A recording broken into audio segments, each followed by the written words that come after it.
introduce our first evaluator, Linda Snyder, CCCL, to evaluate the speech of Megan Tamas, the Icebreaker speech.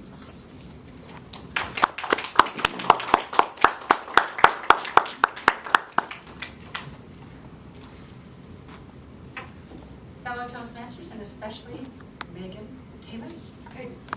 Tamas like famous. I'm here to evaluate your first Icebreaker speech and how wonderful that you were able to fill in today and do that for us.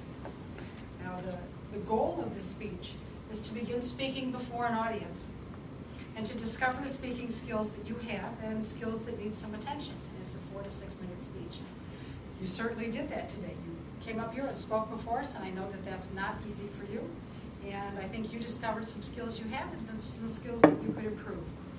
The book suggests that you tell us about yourself, but it does tell us that you need to limit those aspects because yourself could take up certainly more than 4 to 6 minutes. You picked an interesting way to tell us about yourself. You told us about a recent incident in your past. Those of us who have been here a long time remember the lady who talked to us about her shoes. And she had shoes that she brought up and told us different incidents in her life that related to her shoes. So we did learn a lot about you, although that is not specifically the goal of the speech. The goal of the speech is to begin speaking and to discover your speaking skills. It suggests that you have an opening, a body, and a conclusion. And because of the way you told the story, you did have an opening, a body, and a conclusion. Some of us prefer to use a little bit more structured, where it's the tell them what you're going to tell them, and then tell them what you told them. I especially liked your conclusion. It definitely caught our interest and wrapped up the whole speech very nicely. Your choice of a title was also very good. God's 1997 Dodge Neon. So we knew right away that this was going to have something related to God and something related to a car. The rest of it just held our interest. And you then went through all of the series of what occurred that day and the following day. You also gave us some great information about where to go if we get a check engine light.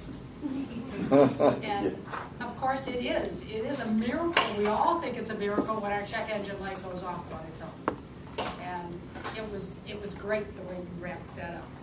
You did have a prop, and while it wasn't the most clearly visible, it was a great risk to be using a prop right away and on your first speech, and I'm certain that your props will get better. You did you did read what was written in front of you primarily, but you had a lot of eye contact with the audience, and I thought you did a good job of that.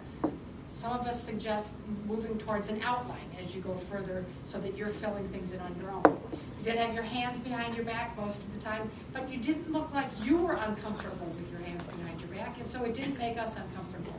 You will learn as you go forward to move your hands a little more as you speak. Overall, I thought it was a great first speech. It had a lot of strong points, and I look forward to hearing another speech from you sometime soon. Thank you, Megan.